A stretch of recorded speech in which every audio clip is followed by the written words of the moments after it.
All right, everybody, welcome to week 26 of Selling Weekly Lottos.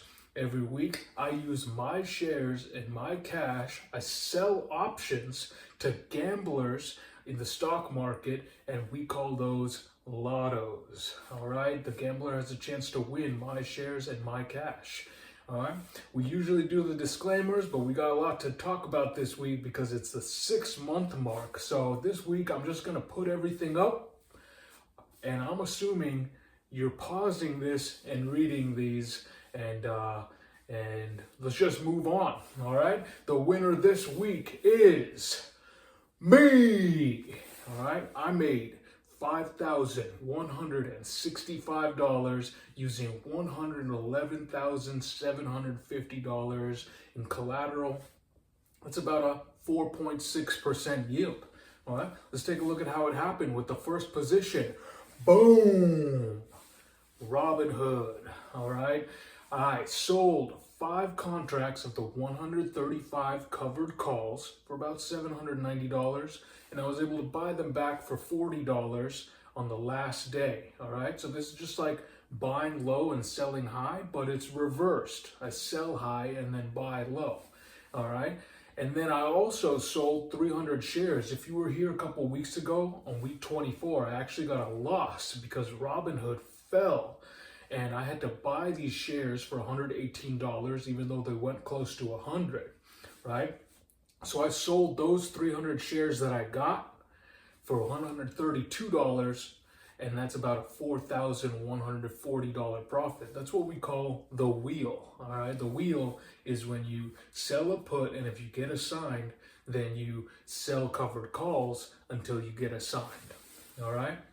Let's take a look at the chart and just see my thought process, all right? Oh, yeah! All right, so just remember, this isn't technical analysis. I'm not predicting the price of the stock based on like past trends. All these drawings are based on the parameters of the contract I sold. So the most important thing right here is the yellow trajectory line. For covered calls, it goes up.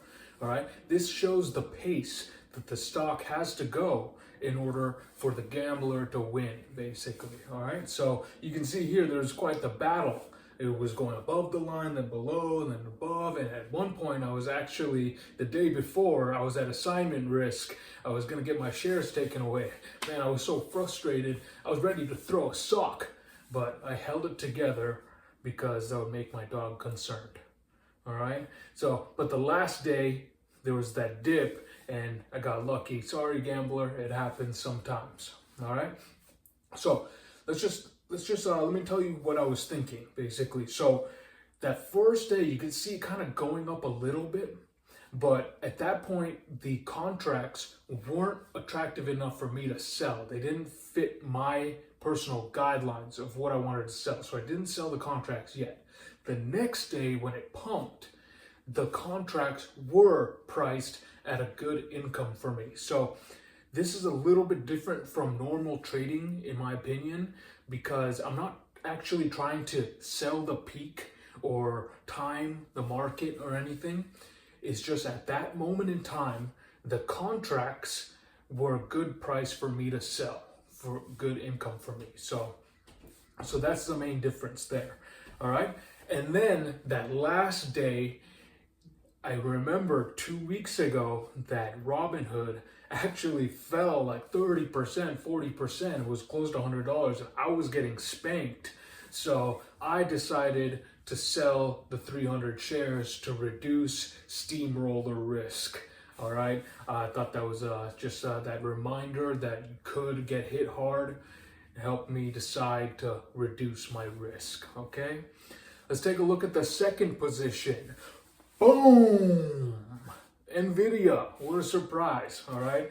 I've been doing this for 4 weeks now, while NVIDIA's been kind of weak since it got to its all-time high, just been selling every week out of the money puts, and it's been working out. At this point, it's kind of become like a paid limit buy order, all right? But as you can see with this chart, that green dotted line, it's showing that if I just bought the shares instead of sold the cash secured puts, then I would have made more. I would have made about $4,000 more if I bought the 300 shares outright instead of selling 3 cash secured puts and I traded at the same exact time.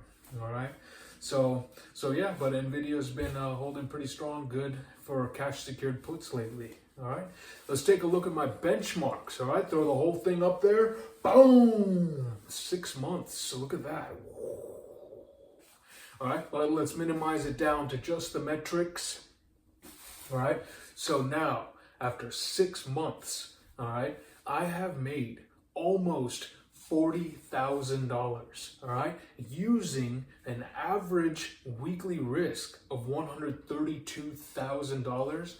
That allowed me to barely squeeze out a 30% yield in 6 months. All right, it's just absolutely like unexpected, phenomenal returns. And at this point, I paid for that used Honda Civic I wanted. I've earned it. All right. So the annualized and the average returns are pretty elevated. They're unreliable at this point, but because this happened at exactly the 6 month mark, I'm gonna have to use these numbers, okay? Right now I'm averaging like $1,500 a week at a 1.15% yield, weekly yield. That gives me almost $80,000 per year at a 60% estimated annual percentage yield. All right, so it's kind of crazy 6 months, but I'm gonna have to use these as my benchmarks going forward for the next 6 months. So let's see if I can do it again. All right, I did add a couple of new fun metrics. All right, so right there, these two, salary from profits. So this shows that if I was to just take all my money out of the market and just use the profits that I've already made, and I achieve my average weekly result with those profits, this is how much I can make per year. So over $23,000, almost $24,000 a year, I can make just from the money that I've already made. All right. And then I did add a dollars per hour. All right.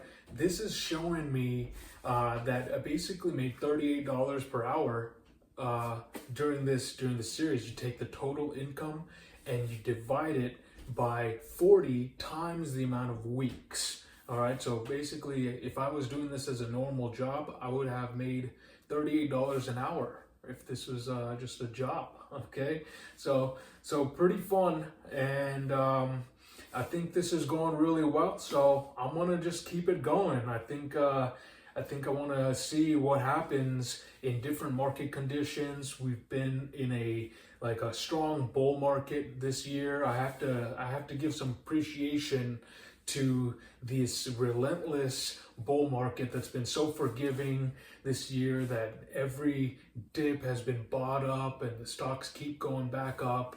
And so definitely want to see how this goes if the market conditions aren't as forgiving, and Hood has been such a beast stock. It's just, it fell down to 100 a couple weeks ago. Now it's back up to 130, just insane. And then NVIDIA obviously has been holding really nice. So yeah, so that's it for me this week, guys. Let me know if you have any suggestions, any advice, any criticism, any questions in the comments. I'll try to LE5 or try to explain it however best I can. Other than that, thanks for watching and see you next week. Peace.